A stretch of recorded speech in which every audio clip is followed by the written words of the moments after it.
안녕하십니까. YTN 시청자를 위한 옴부즈맨 프로그램 시청자의 눈입니다. 먼저 뉴스 진단 시간입니다. 이번 주엔 가짜뉴스 관련 보도를 모니터했습니다. 김민성 시청자 평가원과 정치부 전준영 기자 나오셨습니다. 안녕하십니까. 이 대선을 앞두고 가장 큰 화두 중에 하나가 바로 가짜뉴스입니다. 그만큼 급속도로 퍼져나가고 있고 또 악영향을 미치고 있기 때문에 사회 문제가 되고 있는 실정인데 평가원님은 관련 보도 어떻게 보셨습니까?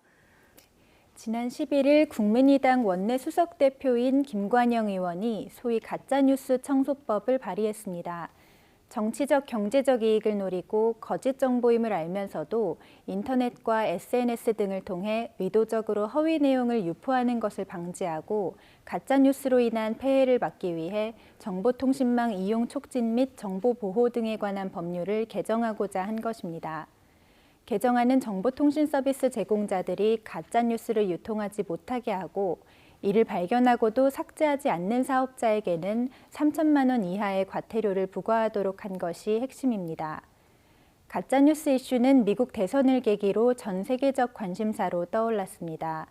장미 대선을 앞두고 국내에서도 가짜뉴스에 대한 세미나와 토론회 등이 지속적으로 개최되고 있습니다. 학계에서는 가짜뉴스를 실제 뉴스의 형식을 갖추고 정교하게 공표된 일종의 사기물 또는 선전물, 허위 정보 등으로 정의하고 있습니다. 조기 대선을 앞두고 정치권뿐만 아니라 언론계에서도 가짜뉴스에 대해 민감하게 반응하며 주의를 기울이고 있습니다. 미국의 사례와 함께 가짜뉴스의 정의는 무엇이며 가짜뉴스가 대선에 어떠한 영향을 미칠 수 있는지, 유권자들은 어떤 부분을 조심해야 하는지에 대한 정리 부탁드립니다. 네.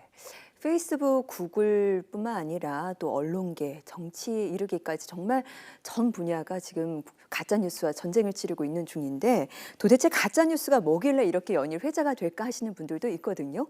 전준영 기자, 가짜뉴스를 정확히 정의하자면 뭐라고 볼 수 있을까요?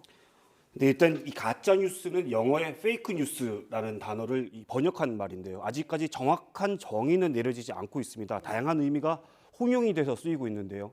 가장 일반적인 정의로는 정치적 또는 경제적 이익을 위해서 사실이 아닌 정보를 마치 사실인 것처럼 의도적으로 가장해서 기사 형식으로 작성해 배포한 것을 말합니다. 이 가짜 뉴스가 가장 큰 이슈로 떠오르게 된 계기가 바로 지난해 미국 대선이었는데요. 당시 공화당 후보였던 도널드 트럼프가 민주당 후보인 힐러리 클린턴을 꺾고 승리할 수 있었던 결정적인 계기가 페이스북이나 트위터 등 SNS를 통해서 가짜 뉴스가 대량으로 양산됐기 때문이라는 지적이 잇따랐습니다. 실제로 미 대선 당시 CNN이나 ABC, 가디언 등 유력 매체들의 홈페이지를 그대로 본떠서 만든 가짜 뉴스 사이트들이 우후죽순으로 생겨나서 운영이 되고 있었는데요. 이 유명 언론사의 로고를 그대로 베껴서 진짜처럼 보이지만 실제 뉴스 내용은 죄다 엉터리였습니다. 당시 제가 국제부에 있으면서 이 가짜 뉴스 사이트들을 좀 취재를 해봤었는데요. 미 대선 투표 결과가 나온 직후에 이 해당 사이트에 올라온 기사들을 살펴봤더니 오바마 대통령이 대선 투표 결과에 승복하지 못해서 투표 결과를 조사하도록 행정명령을 내렸다. 이런 기사도 있었고요. 또 이 투표 과정에 문제가 있기 때문에 다음 달에 재투표가 진행될 것이다. 이런 엉터리 기사도 있었습니다. 하나같이 모두 왜곡되고 엉터리들인데 문제는 이 기사들이 실제 유명 언론사 로고를 달고 SNS 등을 통해서 급속하게 퍼져나갔다는 겁니다.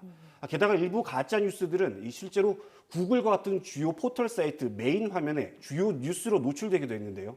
대표적인 게 이 트럼프에 반대하는 시위자들이 알고 보니 돈을 받고 시위에 동원된 것으로 확인됐다. 이런 기사들입니다. 이런 가짜뉴스가 SNS에서는 이 진실인 것처럼 둔갑해서 순식간에 퍼져나가고 또 엄청나게 많은 사람들이 공유하면서 미 대선 결과에 지대한 영향을 미친 것으로 전해졌습니다.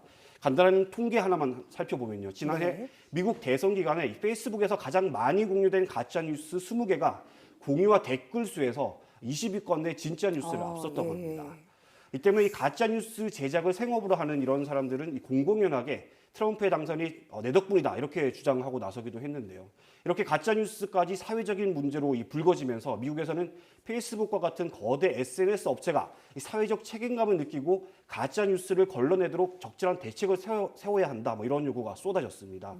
하지만 좀 더 근본적으로는 SNS에 떠도는 정보를 다른 사람들이 보도록 이렇게 퍼나르면서 그 누구도 사실 확인을 하지 않는 게 더 근본적인 문제라는 지적도 있습니다. 실제로 미국의 한 가짜뉴스 제작자는 트럼프가 하고 싶은 말을 아무 말이나 하는 걸 보면서 이 트럼프의 거짓말을 비꼬려고 가짜뉴스를 만들었는데 이 사람들은 아무 의심 없이 그 모든 걸 믿는 걸 보고 너무 놀라웠다 이렇게 얘기를 했습니다. 예. 특히 트럼프의 말이 이후에 이 사실이 아닌 것으로 드러나도 이 사람들은 전혀 신경 쓰지 않았다면서 그게 정말 무서운 일이었다 이렇게 평가를 하기도 했습니다. 결국 어떤 뉴스가 사실인지 거짓인지보다는 자신의 생각이나 신념과 맞는 내용인지 아닌지를 더 중요하게 여겼다는 말인데요. 우리나라 상황도 미국과 크게 다르지는 않은 것 같습니다. 네. 지난 탄핵 정국 당시에 이 촛불 집회에 나오는 시민들이 돈을 받고 동원됐다 이런 유언비어가 광범위하게 유포되기도 그렇죠. 했었고요. 예. 최근에는 한반도 안보 위기가 고조가 되면서 대선이 치러지기 전인 4월 27일 금음을 맞아서 미국이 스텔스기를 보내 북한을 폭격한다는 이른바 4월 27일 전쟁 설득이 확산되기도 했는데요. 이 역시 모두 근거가 없는 가짜 뉴스들입니다. 네. 성관이는 이번 대선에서 이런 가짜 뉴스들이 유권자들에게 혼란을 주지 않도록 모니터링 전단팀을 통해서 단속에 나섰고요. 네. 검찰도 이런 가짜 뉴스 작성자 그리고 유포자를 구속 수사하는 등 엄정하게 대응하기로 했습니다. 다만 정부기관들의 가짜뉴스 단속이 후보들을 둘러싼 각종 의혹을 검증해야 하는 언론 본연의 기능을 지나치게 위축시킬 수 있다 이런 우려도 있습니다. 때문에 부작용을 최소화하기 위해서는 가짜뉴스의 구체적인 대상과 범위를 명확히 해야 한다 이런 지적도 나오고 있습니다. 예. 결국 일반 시민이나 네티즌들이 SNS 등에서 접하는 정보들을 공유하기 전에 이 정보의 출처가 어딘지 또 허위 사실은 아닌지 이런 걸 확인하려는 노력이 중요한데요. 정보를 이용하는 사람들 모두가 스스로 자정 노력을 할 때 가짜 뉴스는 곧바로 그 정체가 탄로나면서 더 이상 위력을 발휘하지 못하게 되기 때문입니다. 물론 그 과정에서 가짜 뉴스를 정확하고 신속하게 가려내줘야 할 언론의 역할도 중요하다고 하겠습니다. 그렇죠. 이 기존 언론이 받는 피해가 상당한 만큼 그야말로 보다 철저한 사실 검증 그리고 언론 스스로의 자기 성찰이 무엇보다 필요해 보입니다. 평가원님은 지금 이 가짜 뉴스 관련된 보도를 보면서 또 어떤 생각하셨나요? 가짜뉴스 청소법이 발의된 지난 11일 문재인 대선 후보에 대한 허위 비방글을 단체 대화방에 올린 혐의로 신현희 강남구청장이 경찰 조사를 받는 일이 있었습니다. 공직선거법 위반 혐의를 받은 것인데요. 이처럼 가짜뉴스가 대체로 카카오톡, 페이스북과 같은 사회관계망을 기반으로 하는 서비스에서 보다 더 쉽게 유통되고 있다는 연구 결과도 나왔습니다. 이화여대 최지향 교수의 연구 결과에 따르면 가장 많은 비율의 인터넷 이용자가 페이스북이나 트위터를 통해 가짜뉴스를 접하는 것으로 나타났으며 카카오톡 등의 모바일 메신저가 그 뒤를 잇는 것으로 조사됐습니다. 한편 이용자들은 내용의 진위 및 정확성이 의심되는 뉴스의 사실 확인을 위해 네이버나 다음 등의 포털을 가장 유용하게 활용하는 것으로 나타났고 신문과 방송 등의 언론도 사실 확인에 유용하게 활용하는 것으로 답했습니다. 대선을 앞두고 개별 언론사들은 포털 사업자들은 또 유권자들이 보다 정확한 판단을 내릴 수 있도록 각종 팩트체킹 서비스를 제공하고 있습니다. YTN에서 제공하는 팩트체킹을 위한 노력에 대한 소개를 부탁드리며 이번 대선을 계기로 언론계의 팩트체킹 노력들이 뿌리내리기를 기대해 봅니다. 네. 그야말로 가짜 뉴스가 급속하게 퍼질 수 있었던 데에는 매개체인 SNS의 영향이 한 몫을 했다고 볼 수가 있는데요. 전준영 기자, 이 사실 검증이 그래서 제대로 이루어질 수 있을까 하는 의문이 들거든요. 네, 사실 요즘은 그야말로 미디어의 폭발 시대다 뭐 이렇게 네. 얘기를 해도 과언이 아닙니다. 예전처럼 소수의 언론 매체가 정보를 독점할 수가 없고요. 언제 어디서든 누구나 필요한 정보를 얻을 수 있고 또 유포할 수도 있는 시대입니다. 그러다 보니까 자극적이거나 누군가를 음해하는 정보들까지 여과 없이 순식간에 퍼져나가기도 하고요. 네. 또 이런 정보들이 제대로 된 확인 과정을 거치지도 않은 채 각종 매체들에서 기사로 쏟아져 나오는 경우도 허다합니다. 이렇게 이 정보의 양도 어마어마하게 많고 또 유통도 순식간에 이루어지는 시대다 보니까 이 언론 본연의 기능인 검증 기능이 더욱 중요할 수밖에 없는데요. 네. 특히 대선이라는 중요한 정치 이벤트를 앞두고 있다 보니 각 언론사들도 이 거짓 정보를 가려내기 위해서 팩트 체킹에 적극적으로 나서고 있는 상황입니다. YTN도 이런 흐름에 발맞춰서 더 적극적으로 후보들을 검증하고 또 유언비어나 가짜 정보를 가려내기 위해서 팩트 체킹을 준비하고 있는데요. 네. YTN이 특히 이번 대선에서 주목하고 있는 부분은 이 SNS 등에서 떠도는 허위 정보나 왜곡, 이런 가짜 뉴스가 아니라 바로 대선 후보들이 직접 하는 발언들입니다. 예. 실제로 대선 과정에서는 상대 후보를 공격하기 위해 치열한 네거티브 공방이 벌어지고는 하는데요. 이런 발언들 가운데 실제로 사실이 아닌 부분도 많고 또 부분적으로 사실이긴 하지만 이 맥락을 교묘하게 왜곡해서 엉뚱한 뜻으로 해석해버리는 경우도 적지가 않습니다. 예. 하지만 선거 기간에 대선 후보들이 주고받는 이런 공방들은 이 선거가 끝나고 나면 거짓말이었거나 사실이 아니었다는 게 드러나더라도 이미 돌이킬 수 없는 그런 상황이 되고 마는데요. 그렇기 때문에 오히려 그런 점을 이용해서 의도적으로 악의적인 거짓말과 사실 왜곡을 서슴지 않는 경우도 있습니다. 이 때문에 YTN은 이번 대선 과정에서 주요 정당 대선 후보들의 발언을 직접 팩트체킹 해보기로 계획을 세웠습니다. 예. 좀 더 구체적으로는 중앙선거관리위원회가 주관하는 3차례 대선 후보 토론회에서 후보들이 내뱉는 각종 발언들을 검증할 계획입니다. 특히 토론회에서 후보 간 열띤 공방이 벌어지다 보면 사실관계에 대해 서로 다른 얘기를 하기도 하고요. 심하게는 정반대되는 주장을 하기도 하는데요. 이런 발언들의 사실관계와 맥락을 파악해서 어떤 부분이 사실이고 또 어떤 부분이 사실이지 아닌지 구체적으로 이 분석을 하고 판별할 계획입니다. YTN은 이번 작업을 위해서 미리 중앙선거관리위원회에 YTN이 시도하려는 팩트체킹 방식이 선거법에 저촉되는지에 대해서도 문의를 했고요. 가능한 여러 방식들에 대해서 답변을 받아놓은 상태입니다. 예.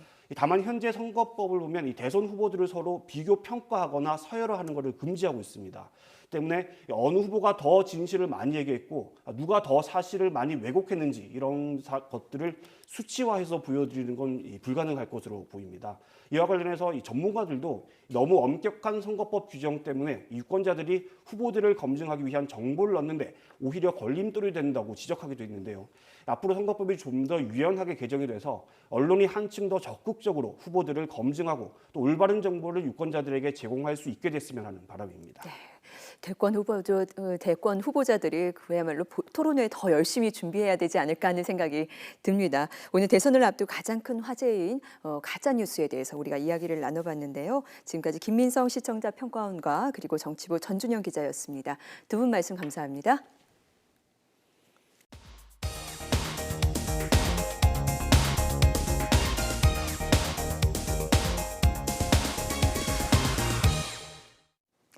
지상파 DMB 채널인 YTN DMB 프로그램을 평가하는 내가 본 YTN 순서입니다. 이번 주엔 다큐 S프라임과 대한민국 아침 뉴스에 대한 최현주 평가원의 의견을 들어보겠습니다. 시청자 여러분 안녕하세요. YTN DMB 시청자 평가원 최현주입니다. 햇볕이 따스한 봄날이 계속되는 요즘 시청자 여러분은 무엇을 하며 여가 시간을 보내고 계신가요? 최근에는 취미 활동의 종류와 범위 또한 다양화돼가고 있는데요. 그중에서도 어른들의 장난감으로 불리는 인형이나 피규어를 수집하는 취미를 가진 이른바 키덜트 문화가 확산되고 있다고 합니다. 그런데 요즘은 인형이나 피규어를 단순히 수집하는 행위를 넘어서 자신만의 제품을 직접 만드는 키덜트족도 늘어나고 있다고 합니다.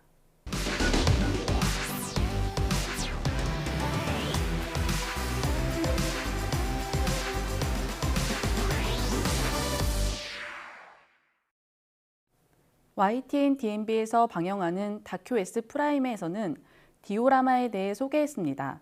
다큐 S프라임은 우리가 당연하게 여기던 일상 속 이야기를 새로운 시각으로 들여다보는 과학 다큐멘터리 프로그램인데요. 지난 2회에 걸쳐 초정밀 아트의 꽃이라 불리는 디오라마의 세계를 담았습니다. 아직 국내에서는 디오라마라는 단어조차 생소하게 느껴지시는 분들 많을 텐데요. 아마도 미니어처 혹은 모형물이라고 하면 보다 친숙하게 다가올 것입니다. 미니어처가 하나의 단품이라면 디오라마는 여러 개의 미니어처가 모여서 만든 장면이나 이야기라고 설명했습니다. 우리 생활 주변에서도 박물관, 전시장 등에서 역사적인 장면을 구성한 모형물이나 도시 경관을 축소한 모형으로 정교하게 표현한 디오라마를 볼 수 있습니다. 프로그램에서는 디오라마가 활용되고 있는 다양한 분야를 소개하고 그 분야에서 활동하는 사람들을 만나 디오라마 작업을 소개했습니다.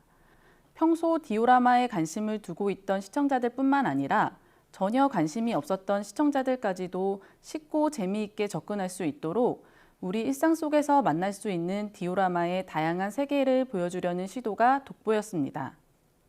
특히 디오라마 아티스트가 출연해 직접 제작하는 과정을 보여주었는데요. 이 과정에서 어렵게만 느껴졌던 디오라마 작품을 우리 생활 속에서 구하기 쉬운 재료들을 활용하여 만들어 나가는 과정을 보여주어 더욱 흥미롭게 다가왔습니다.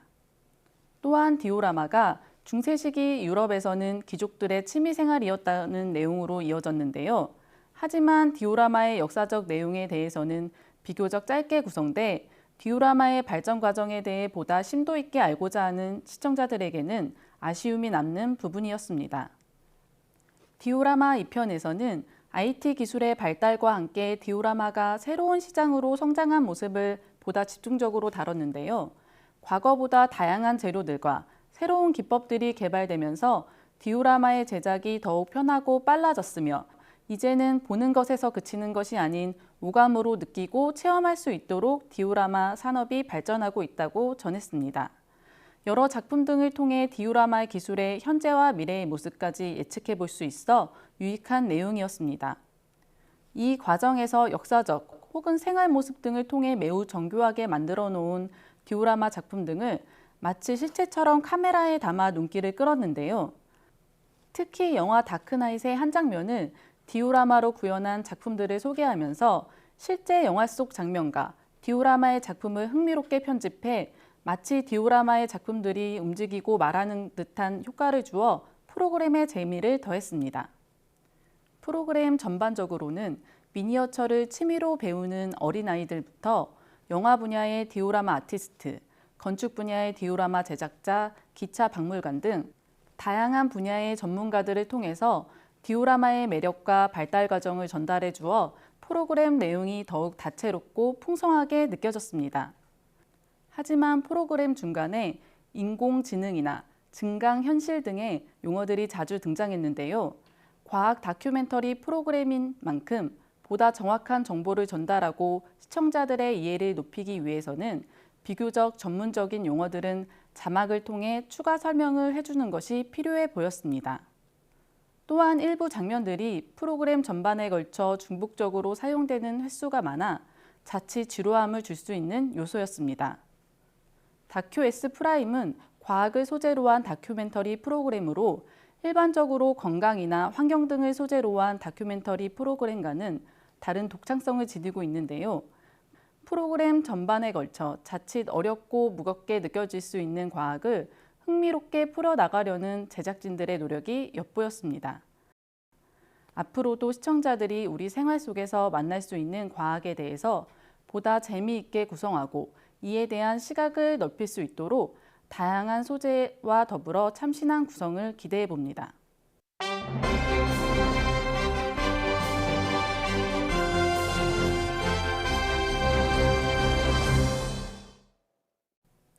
우리 사회를 살아가는 현대인들에게 꼭 필요한 것 중 하나로 스마트폰이 꼽힙니다. 스마트폰이 우리 생활에 많은 편의를 가져다 주었지만 사용자가 급증하면서 이에 따른 범죄나 스마트폰에 과하게 의존하는 스마트폰 중독 등이 새로운 사회적 문제로 등장하기도 했는데요. 특히 청소년기의 학생들에게서 스마트폰에 대한 금단 증세나 일상생활에 장애를 겪는 등 중독 증세가 가장 심각하게 나타나고 있다고 합니다. 지난 대한민국 아침 뉴스에서는 청소년기 스마트폰 중독에서 벗어나기 위해 기숙캠프를 찾은 청소년들의 모습을 보도했는데요. 뉴스에서는 지난해 정부 조사 결과 인터넷이나 스마트폰에 중독된 청소년은 20만 명에 달한다고 전하며 이를 위해 정부가 3년 전부터 운영하는 캠프 프로그램에 대한 내용을 담았습니다. 보도에서는 캠프에 참여한 실제 학생의 인터뷰를 통해서 캠프의 내용과 참가한 소감으로 구성되었는데요. 이러한 프로그램을 기획한 정부 부처의 의도나 앞으로의 계획 등에 대한 인터뷰나 정보 등이 부족해 보도 내용에 대한 궁금증이 남았습니다. 캠프 내용을 소개하는 장면 일부에서는 실제 영상이 아닌 사진으로 화면을 구성해 다소 현장감이 떨어졌는데요. 보다 생생한 모습을 전달하려는 보도진의 노력이 필요해 보였습니다. 더불어 보도에서는 캠프 프로그램만 소개할 뿐 그동안 진행된 캠프의 실질적인 효과 등에 대해서 진단하려는 시도가 부족해 다소 아쉬움이 남았습니다. 캠프 내용을 전달하는 과정에서는 캠프에 참가한 학생들을 모두 모자이크 처리하였는데요. 이는 개인의 정보 보호나 인권 보호를 위해 매우 필요한 장치로 보였습니다. 최근 우리 사회는 스마트폰 이용의 급증과 함께 스마트폰으로 인한 위험도 늘고 있는데요. 이러한 상황에서 스마트폰에 과하게 의존하는 중독에 관한 보도 내용은 청소년뿐만 아니라 같은 증세를 겪고 있는 어른들에게도 문제의식을 높일 수 있는 보도 내용이었습니다. 뉴스 보도가 단순한 사건 전달식 보도에서 벗어나 시청자들의 생활에 유익한 정보를 제공하고 이를 통해서 시청자들의 행동에도 긍정적인 변화를 가져올 수 있을 때 더욱 의미 있다 할 수 있는데요. 이에 따라 보도 전문 채널인 YTN에서는 스마트폰 중독 증세나 이를 해결할 수 있는 생활 속 실천 방안 등에 대해 다루는 등 시청자들의 생활에 도움이 될 수 있도록 심층적인 보도가 이어지길 기대해 봅니다.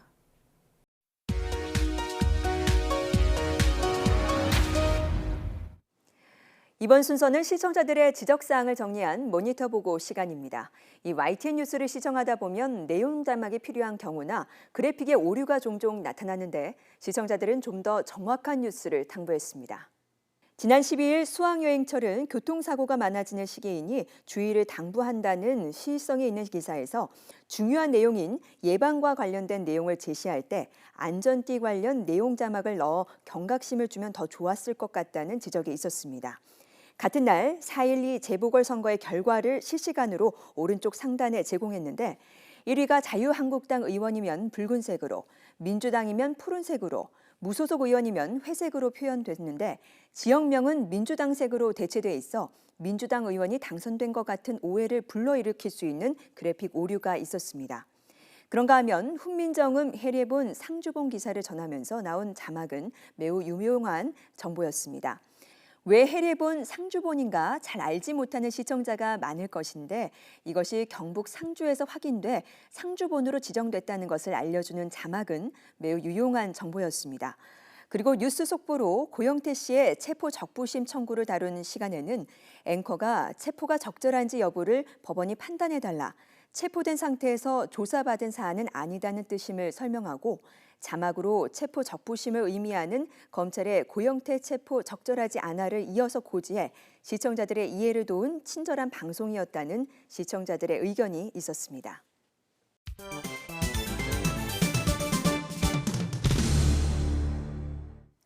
언론 전문가로부터 우리 언론의 문제점과 발전 방향 등을 들어보는 매체 비평 시간입니다. 오늘은 정대철 한양대 교수로부터 선거 보도의 공정성에 대한 문제점이라는 주제의 논평을 들어보겠습니다.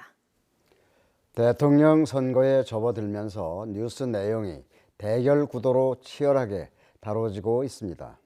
후보자 간의 공방이 만만치 않은 속성과 경쟁 관계에서 나타나는 필연적인 이유 때문이라고 주장합니다.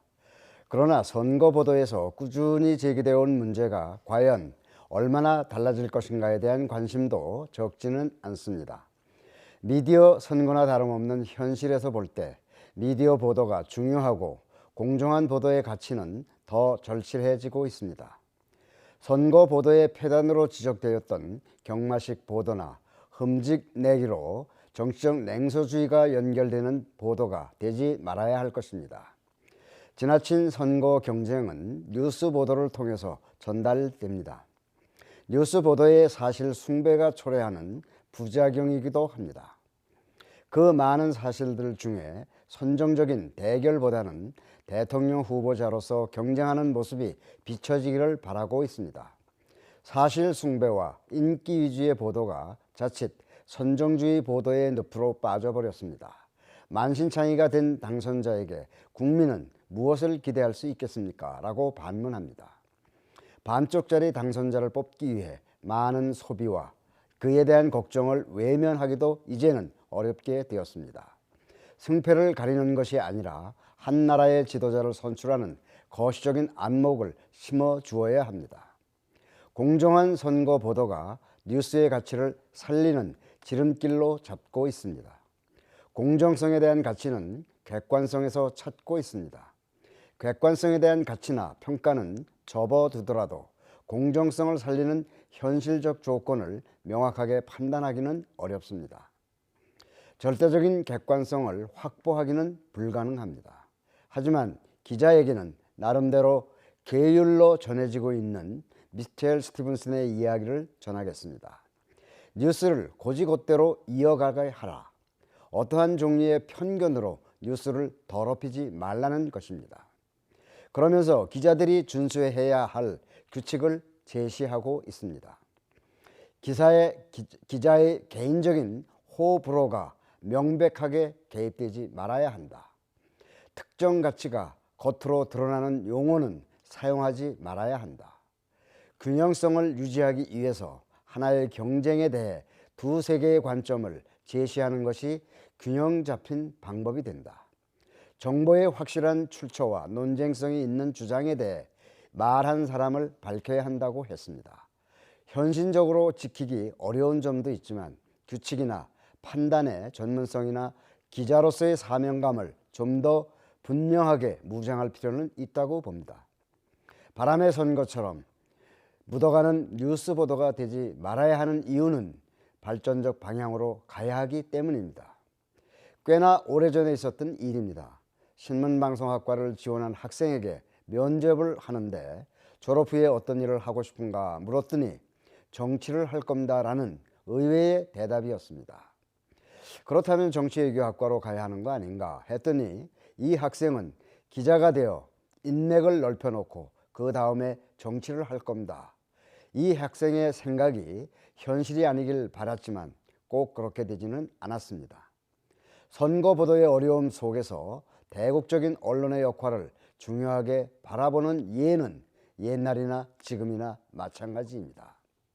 지금으로부터 120년 전인 1898년 황성신문에서 기자는 권세에 굴하지 않고 재벌에 아청하지 않는다. 그 입장은 공정하고 당당해야 한다고 했습니다. 이런 말이 새삼스럽다는 지적으로 줄여가는 뉴스 보도가 되기를 기대합니다. 시청자의 눈은 시청자 여러분의 참여를 기다리고 있습니다. 이 YTN 홈페이지 시청자 의견 코너에 글을 남겨주시면 좀 더 정확하고 공정한 방송을 만드는 데 참고하겠습니다.